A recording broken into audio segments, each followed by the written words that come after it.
Good morning.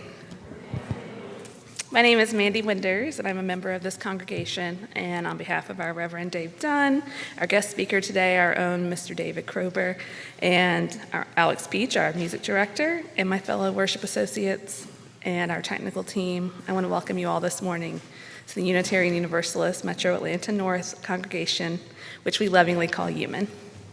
UUMAN is a liberal faith community with a mission to nurture our spirit, strive for justice, and transform the world.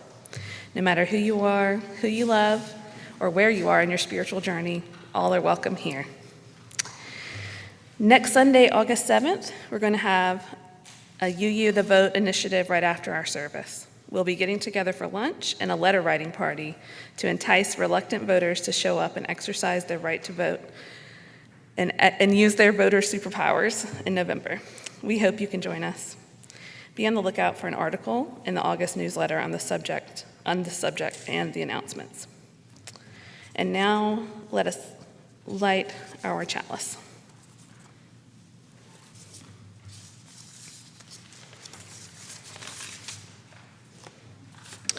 Blessed is the fire that burns deep in the soul.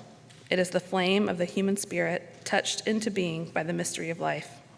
It is the fire of reason, the fire of compassion, the fire of community, the fire of justice, and the fire of faith.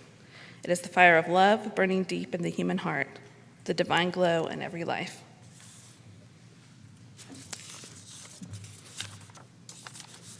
And for our call to worship this morning is just going to be the quote that's in the front of your program if you want to look at it. This is a quote by Richard Rohr.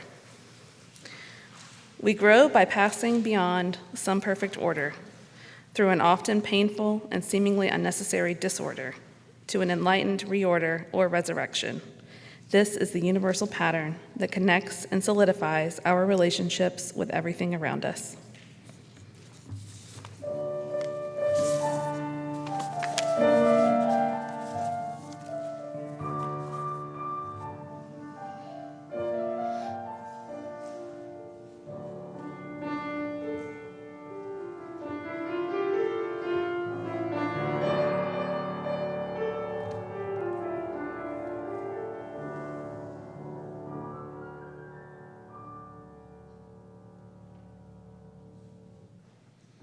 Now is the time in the service when the love that binds us together is spoken aloud.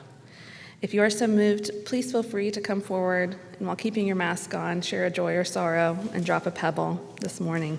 If you're joining us on YouTube, please feel free to type your joy or sorrow into the chat.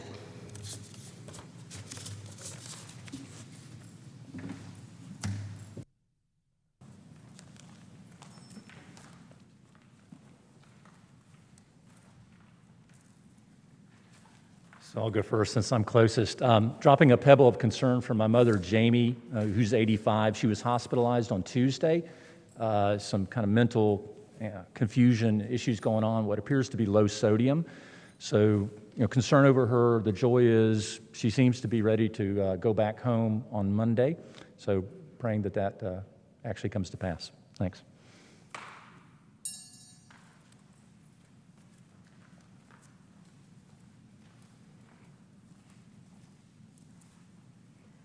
Good morning, I'm Tanya. Joy to be here today. I haven't been here probably since April. May 2nd, I suffered a ruptured L4. So I've had surgery, I'm 75%, and I'm finally back.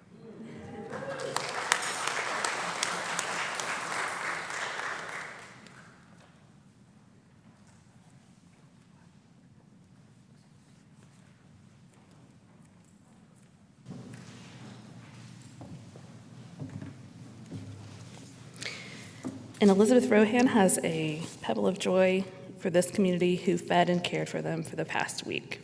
So she wants to thank everyone for that.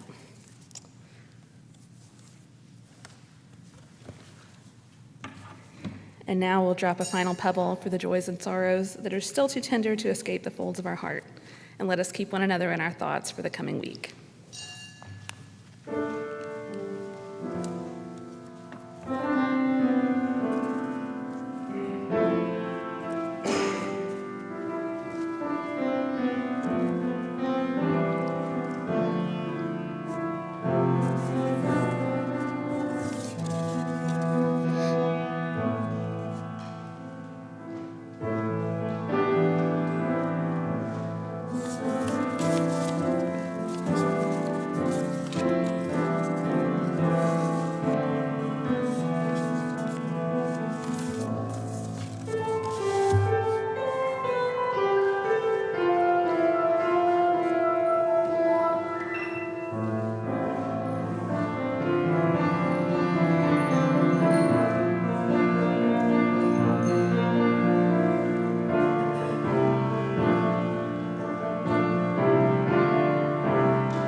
And now a reading from Searching for Sunday by Rachel Held Evans.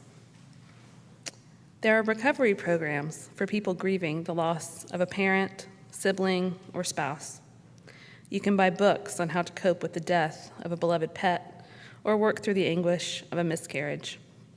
We speak openly with one another about the bereavement that can accompany a layoff, a move, a diagnosis, or a dream deferred. But no one really teaches you how to grieve the loss of your faith. You're on your own for that. It became increasingly clear to me that my fellow Christians didn't want to listen to me, or grieve with me, or walk down this frightening road with me. They wanted to fix me. They wanted to wind me up like an old-fashioned toy and send me back to the fold with a painted smile on my face and tiny symbols in my hands.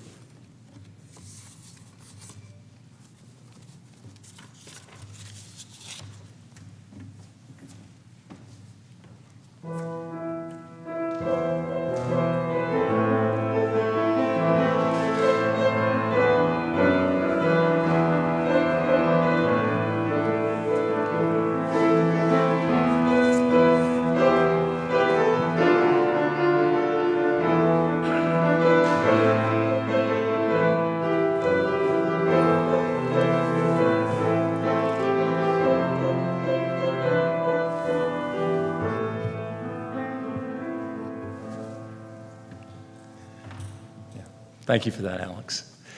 So, good morning. As Mandy introduced, I'm David Kroeber. I'm a member here at UUMAN. I was telling somebody that I was going to be doing this talk this morning, and they said, "Oh, no problem. You could talk for hours about that." So I promise you, 17 minutes. 17 minutes. Don't get anxious. So I'd like to start off with a little thought experiment here. I want you to imagine that you are living in a perfect house. You love this house. Maybe you were raised in it, or it's where you started and raised your own family, or maybe it's one you built together with your spouse. Over the years, you've developed incredible friendships with your neighbors. You've shared life and community, experienced great joys, and were comforted when you suffered losses. As time has passed, some rooms may have changed function. A kitchen nook became a kid's study area, or a child's bedroom became an office. You periodically repainted or replaced carpeting, you upgraded appliances, cleaned out closets and garages to get rid of old stuff and make more room.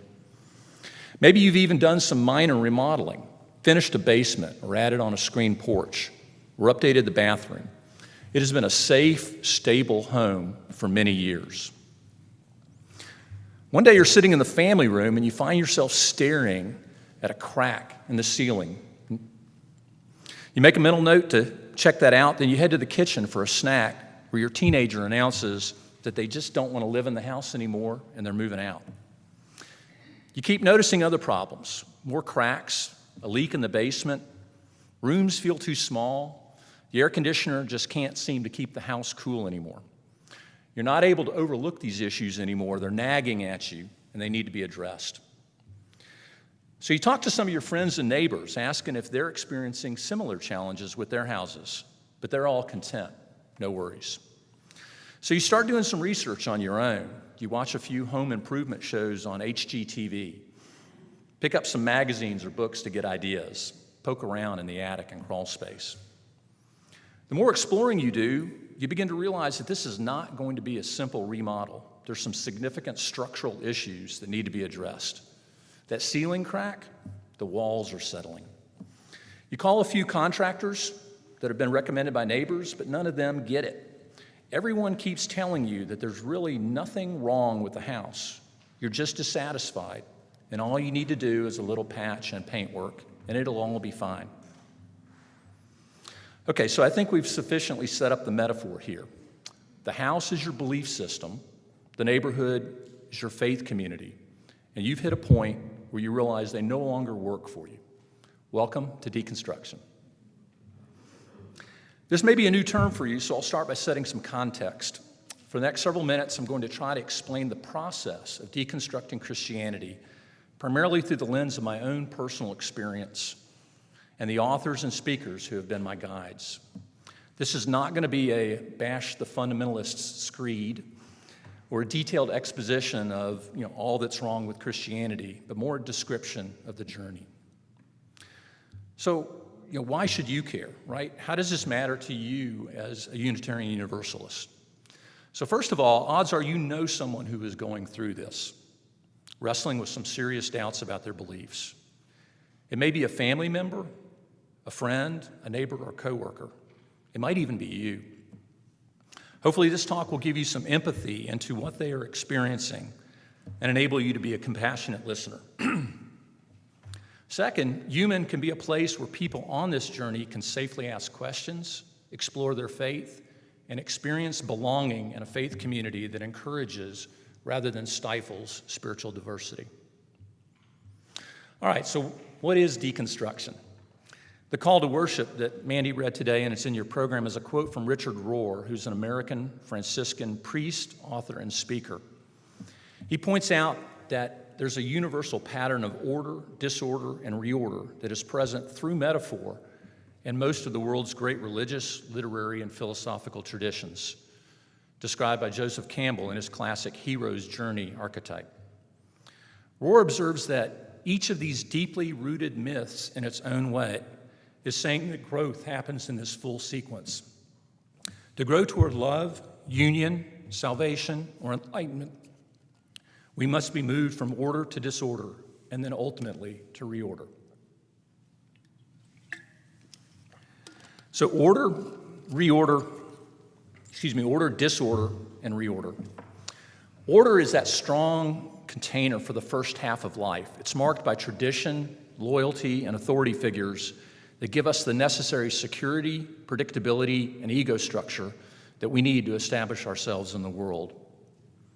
The destination is reorder, which is a more expansive, non-dual, and inclusive spiritual space that transcends and yet includes what has gone before.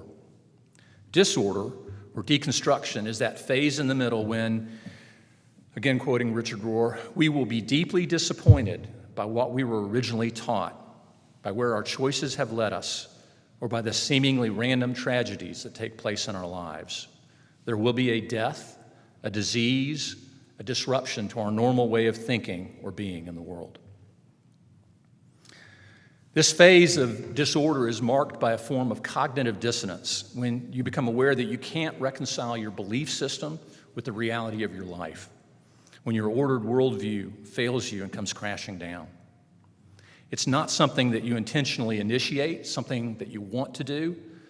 It's something that you feel compelled to do. I'm convinced that no one can remain in a continued state of cognitive dissonance and keep their sanity. You must either change your actions and behavior to align with your beliefs or adapt your beliefs to align with your reality. Deconstruction is the process of beginning that latter stage. Disorder is also not a place that you want to stay camped out in forever. Back to the metaphor, imagine living in a house that is partially demolished and in a continuous state of remodeling. Or to use another metaphor here, Georgia 400 with lanes perpetually under construction.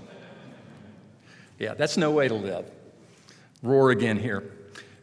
Permanent residence in disorder is rather tragic and certainly unhelpful. It tends to make people negative and cynical and usually angry. This stymied position worships disorder itself as though it were a dogma. So what does this look like for a Christian, particularly for someone who is steeped in evangelical or fundamentalist tradition? How does it start? What do you do? And this is where I'll draw more heavily from my own personal experience. A religious deconstruction may be triggered by one big thing, but I think often it is cumulative. And I'm going to switch metaphors on you here. Like rain-soaked tributaries feeding into a great river, where floodwaters keep rising and eventually overflow the banks and surge through the community, engulfing everything in their path. When the levee breaks, I have no place to stay. These feeder issues may include challenges with church doctrine or theology, such as biblical inerrancy, the virgin birth and resurrection of Jesus, original sin, a literal hell for unbelievers. There's plenty of problematic doctrine to take issue with. Or it could be a feeling that God has failed you in some way. The loss of a child, a job, a marriage, a life-altering disease, or some other suffering, or perhaps a personal crisis or failing.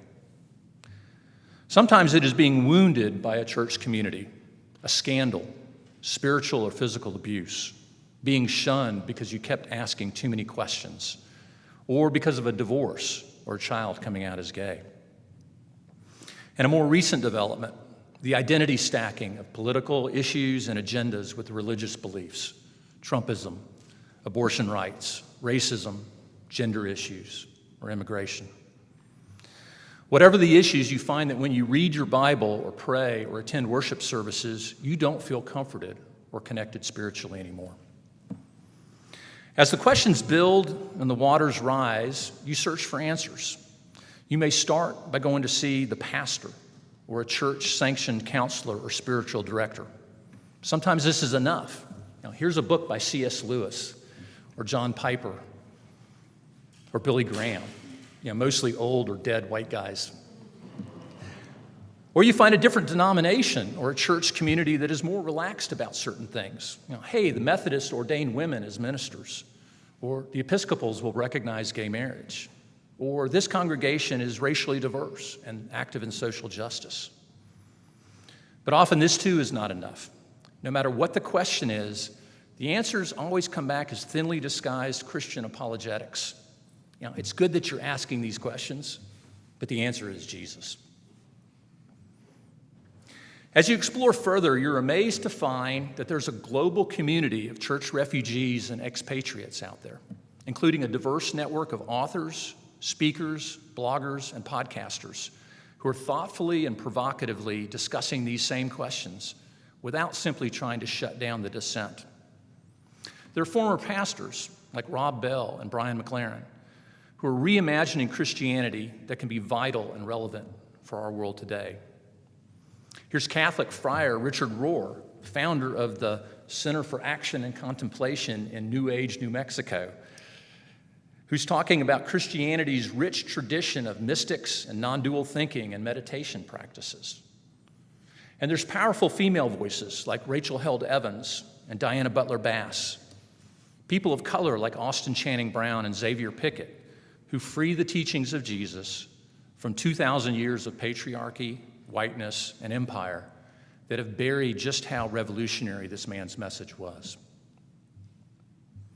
My own deconstruction journey began with, what do I do with the Old Testament, especially the stories in Genesis and Exodus that to me were obviously myths, and other passages that looked a lot more like propaganda than history.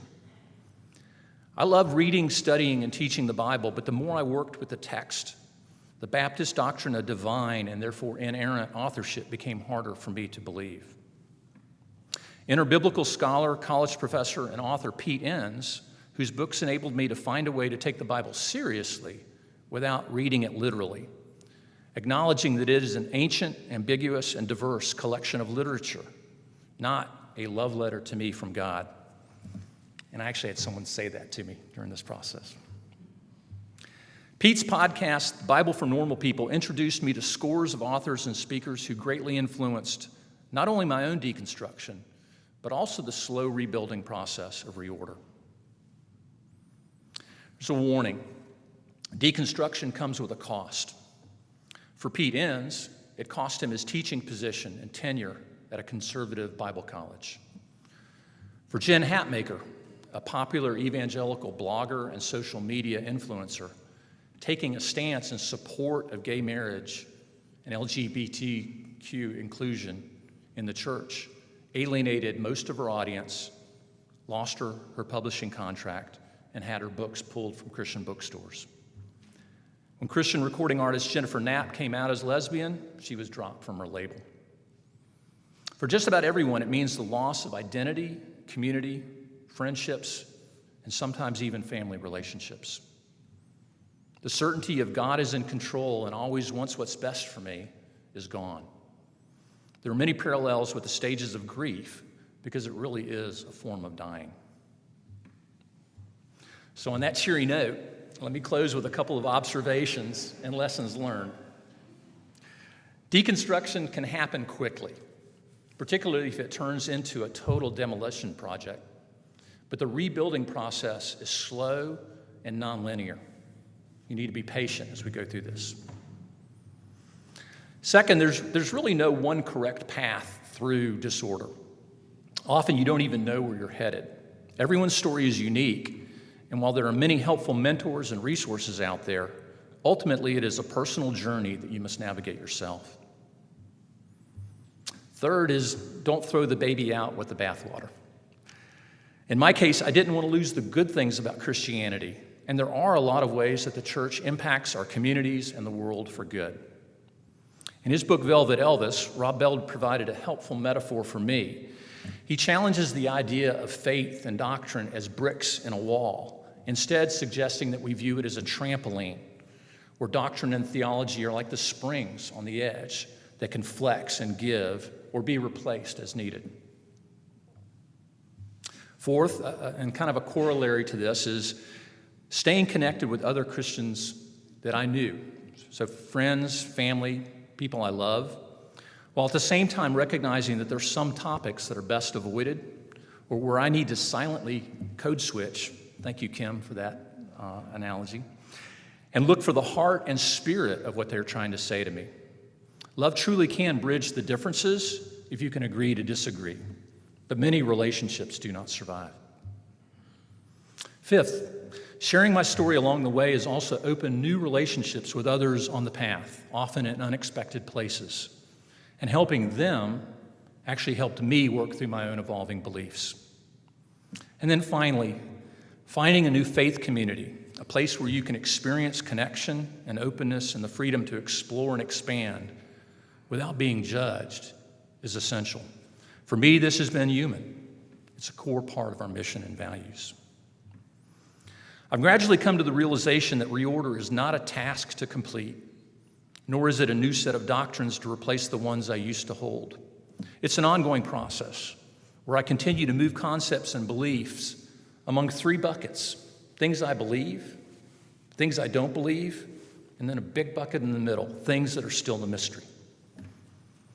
And that's okay, as is the fact that friends who are still firmly rooted in the certainty of their beliefs often don't or can't understand where I am.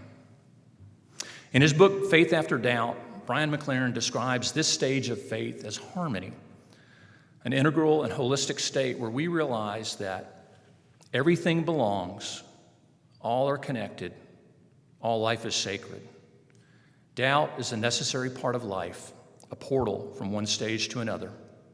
And faith is a humble, reverent openness to mystery that expresses itself in non-discriminatory love. Thank you.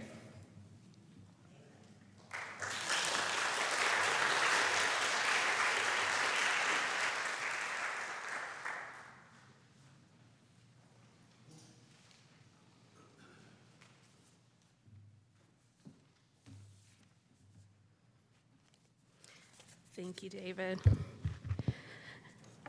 In an effort to fulfill and further the mission and vision of this congregation, we ask that our members and friends bring forth and share their many and varied gifts. With this, we will now take our offering. You may also give using the Givelify app.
Thank you.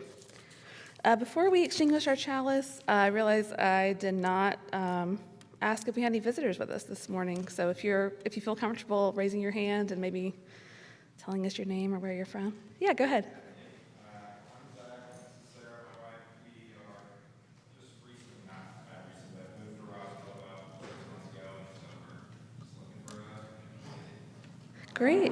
Welcome. Thank you for joining us this morning. We're so happy to have you. And if that's all, we'll go ahead and extinguish our chalice. David, if you'll help us. We extinguish this flame, but not the light of truth, the warmth of community, or the fire of commitment. These we carry in our hearts until we are together again.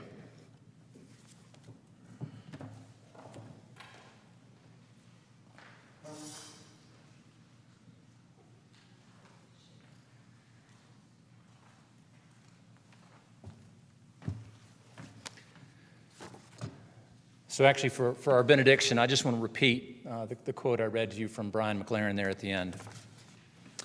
Everything belongs, all are connected, all life is sacred.